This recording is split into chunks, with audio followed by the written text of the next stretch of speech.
So we said in the previous video that firms really only get to make two choices. One, how much are they going to produce? And two, how are they going to do it? How are they going to produce it?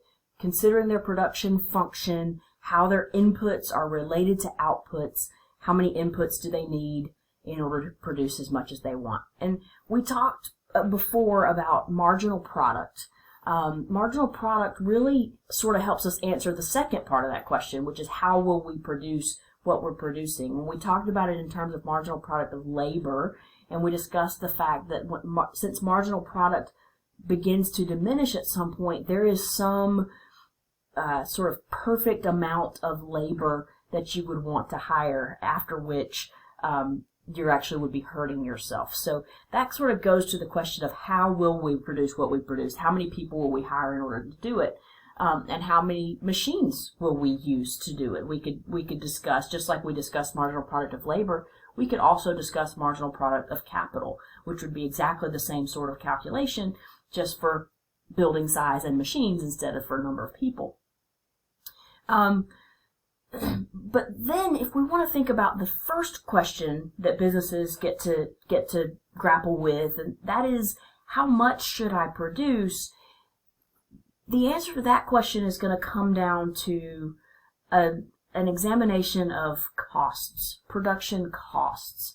And when we think about costs, we can think about costs in the short run versus costs in the long run. Right?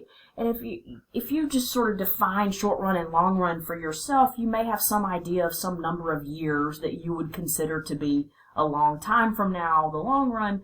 But that's almost arbitrary, and that would be different for different firms, how many years it would be. And so in economics, we define short run and long run in terms of inputs, in terms of the choices that businesses are able to make. So for the short run, we're going to consider this to be the period of production in which at least one input is fixed. And usually that's capital. So if you think about your building size, the amount of land you own, your major equipment that's inside your building that you use in your production process, these are things that typically you can't just change on a snap, right? You can't just today wake up and decide you want a bigger building, and by the end of today you have a bigger building, typically.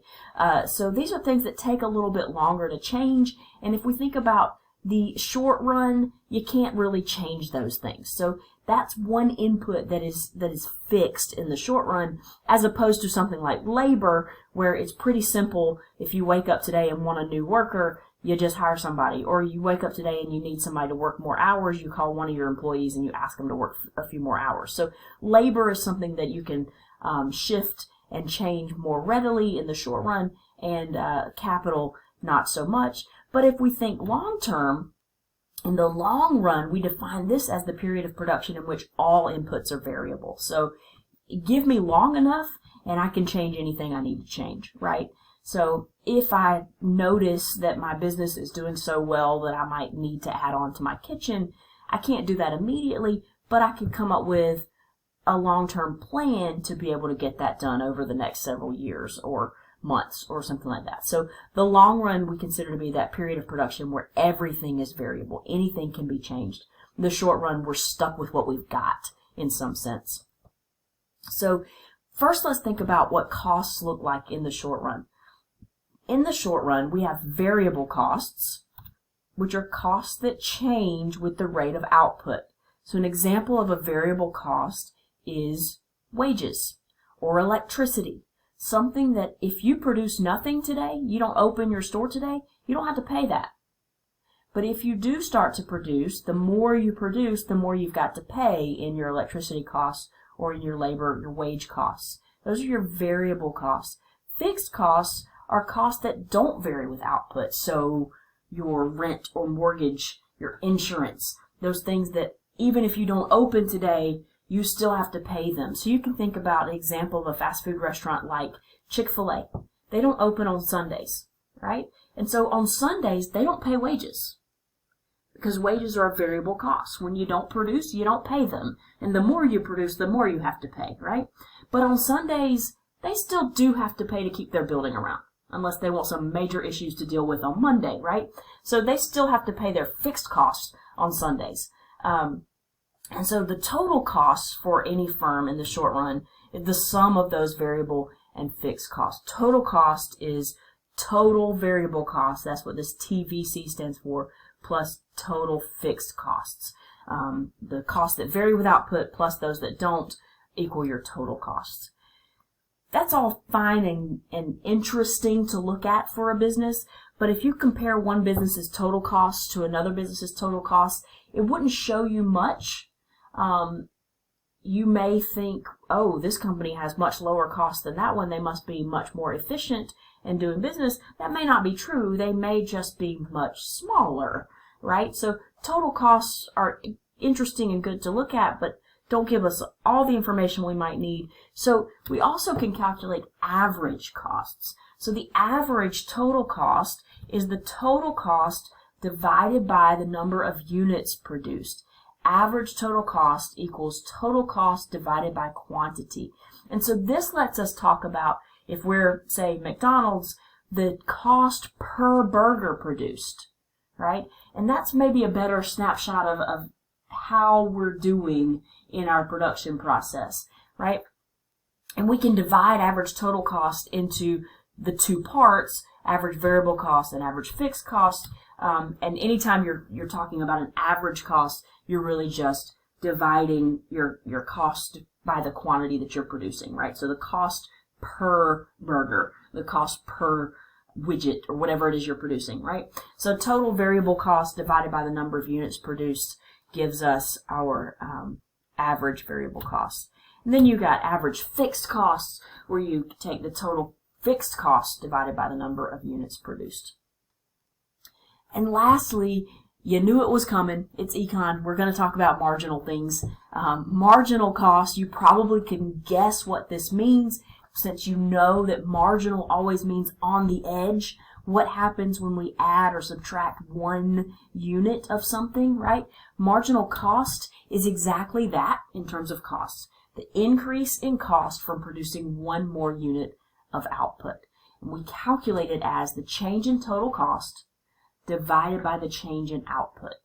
Okay, so this is, if I'm currently producing 10 burgers an hour and I move next hour I make 11, what was the added cost associated with increasing my output by one burger? That's my marginal cost. We can put all this stuff on a giant table to look at for an example, right? These numbers, the exact numbers here, are just made up as an example. They're out of the blue, not anything that you should be able to calculate from nothing. But I want to point out some trends that happen with these different types of costs or ways of measuring costs.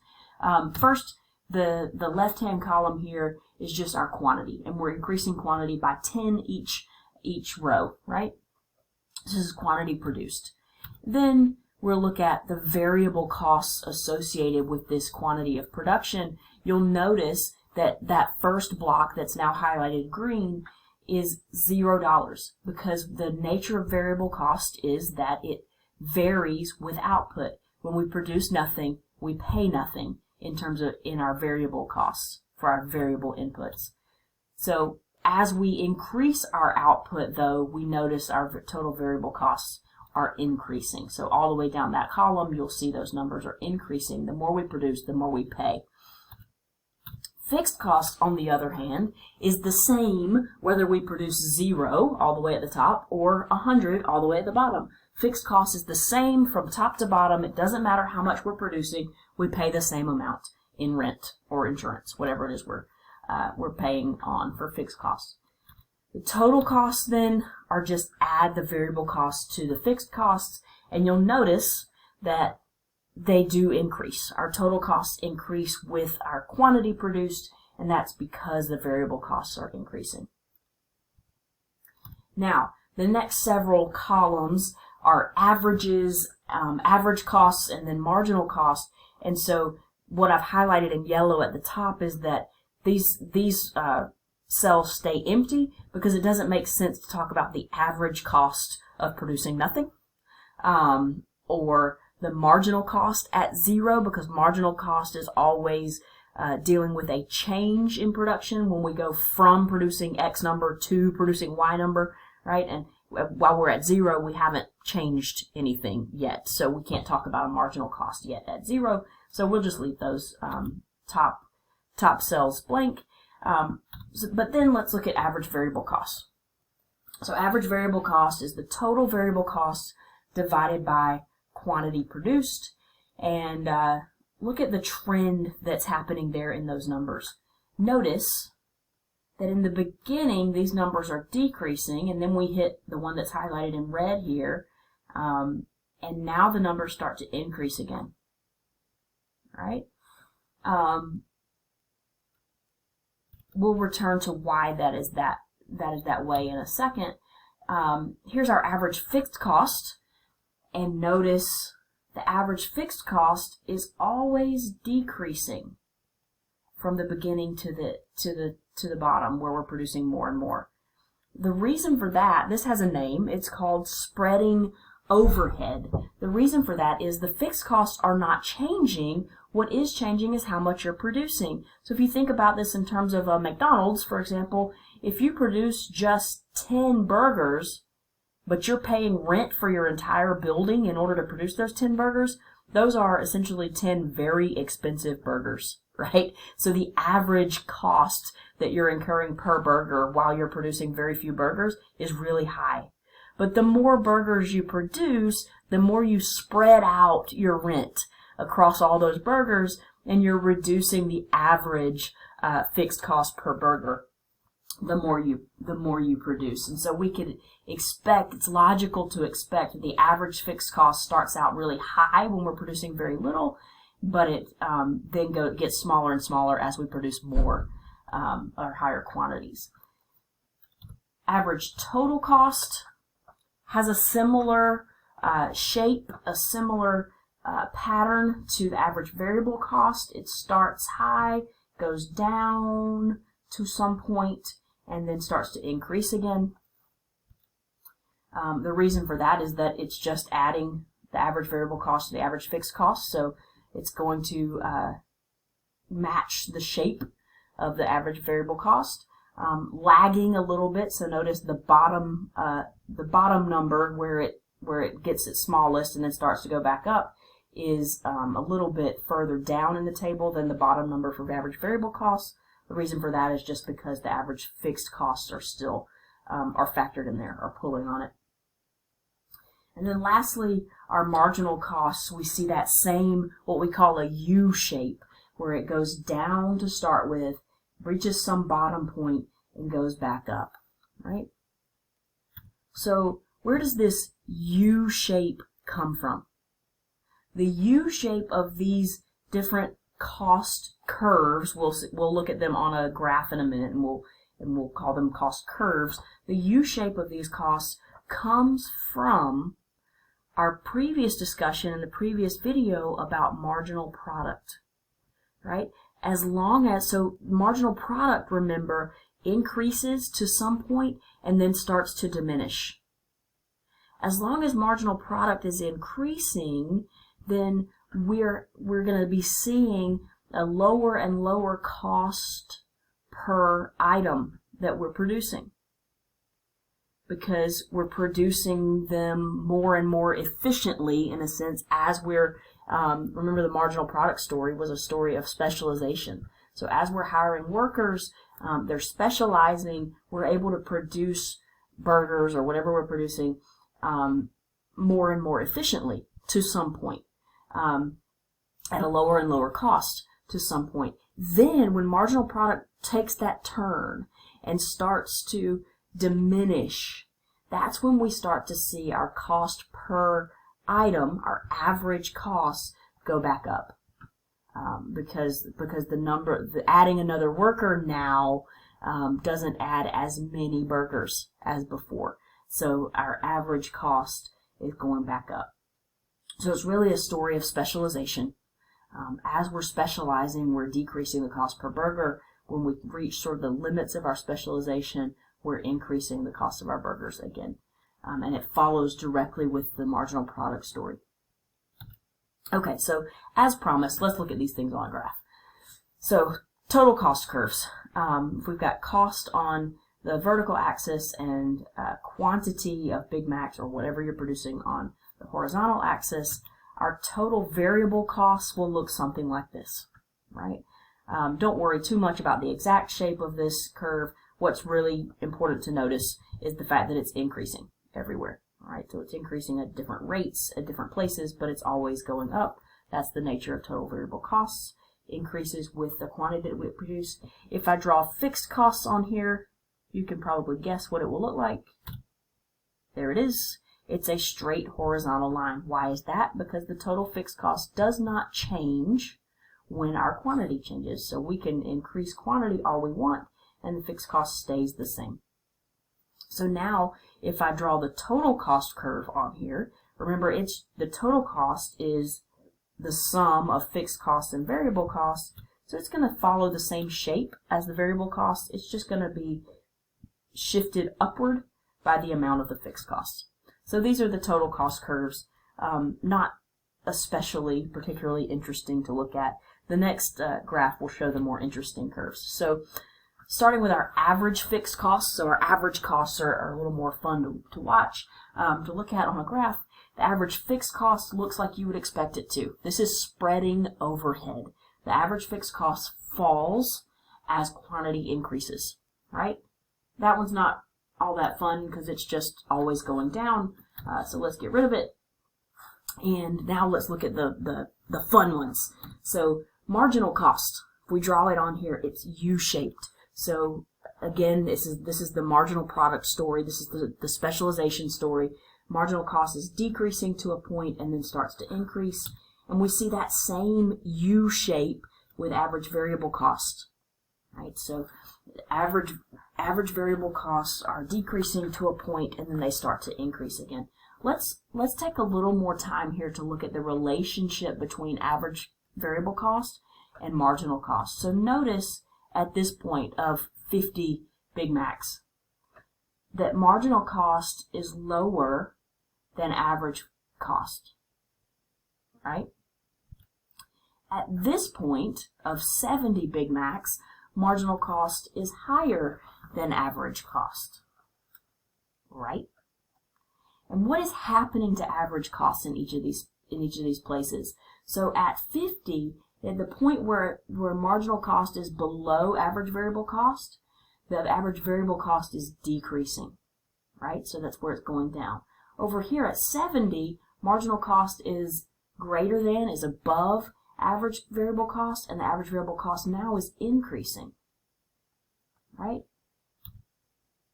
What is happening here at this dot?